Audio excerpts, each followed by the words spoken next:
But Brazil, besides having a strong connection to the Lutheran Church and the Catholic Church, there's also religions in Brazil that are sort of Afro-Brazilian based, and those are Candomblé and Umbanda are two examples.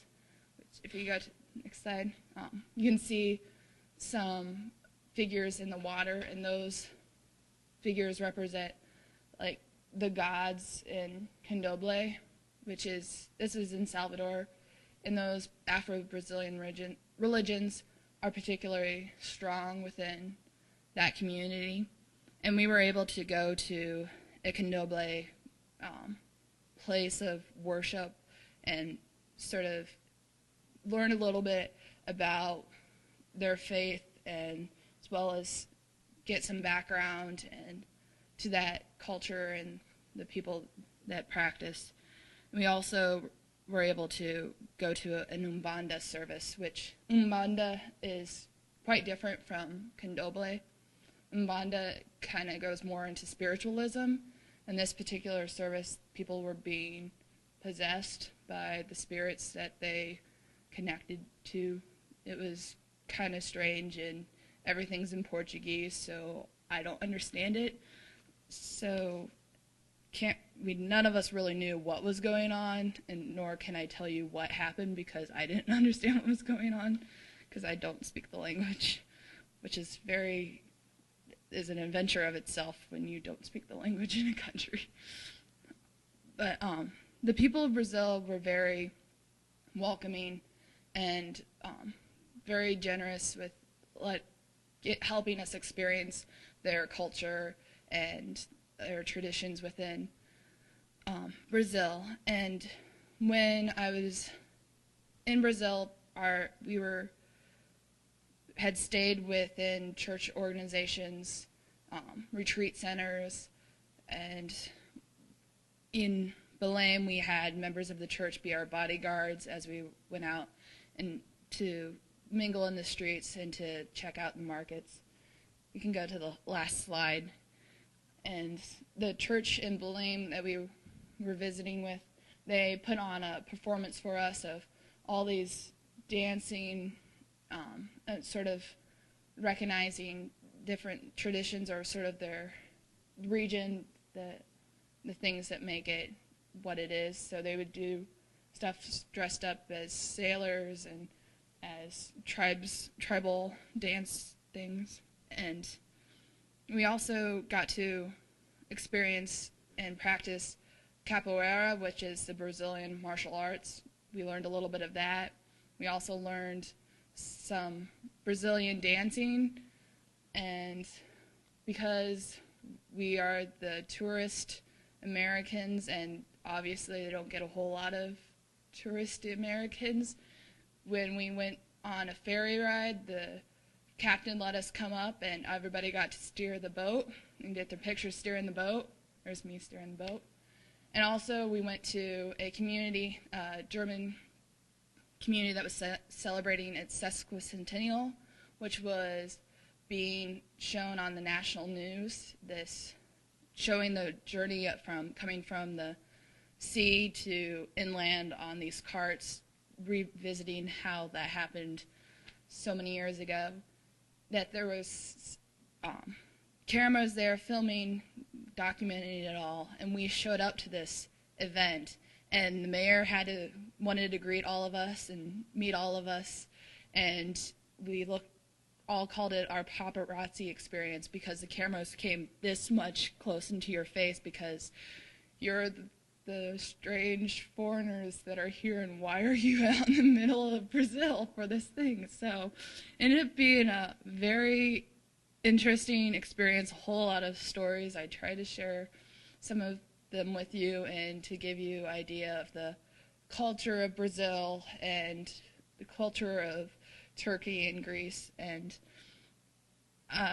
for me, it's experiencing those cultures and has impacted my faith because I learned a little bit more about the world and how people need and love at the same time when they are wanting, and are in need of love when they are hurting. And so that has been enriching for me, and I just wanted to share some of that experience with you. And if any of you have any questions about what I talked about or want to ask me anything about right now about my trip, you're more than welcome to, because I will try to answer.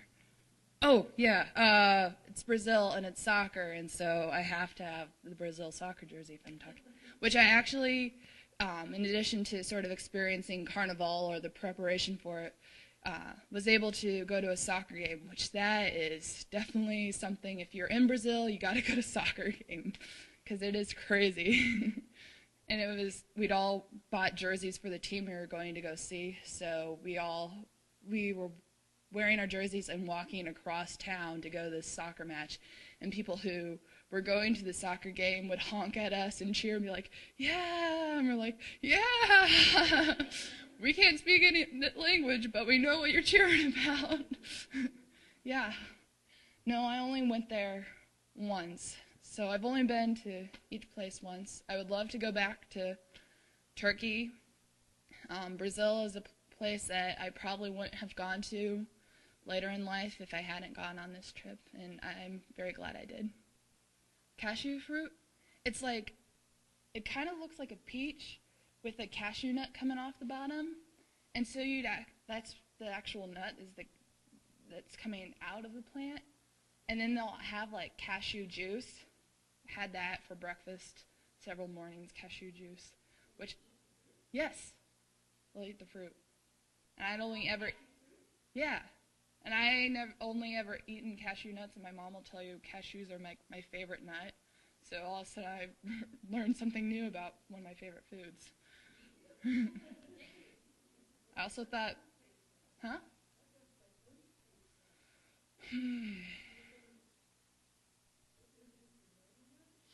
It was unlike anything I'd ever tasted before. It was sweet, but it had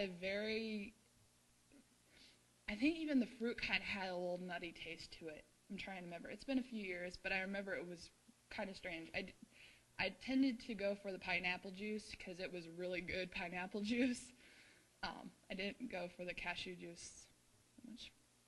Yeah, Mom. Oh, yeah. I didn't mention. Oh, yeah,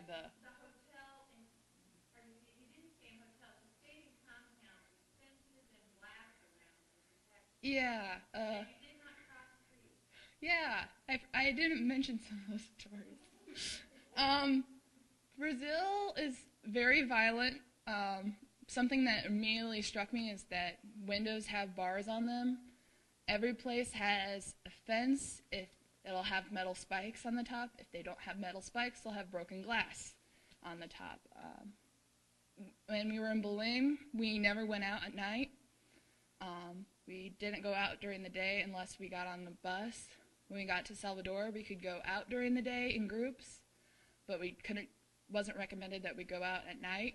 And we were in, as my mom said, in a compound. There was like a gate and fence and high walls. When we got to Porto Alegre, which is in the south, where it's European descent, and most of the Luther students I was with are of European descent, we were able to go out during the day and also at night in groups by ourselves without our professors with us. But in the other, if we went out during the night in Salvador, we needed to have our professor with us because we didn't speak the language and because we stuck out even when we thought we were blending in.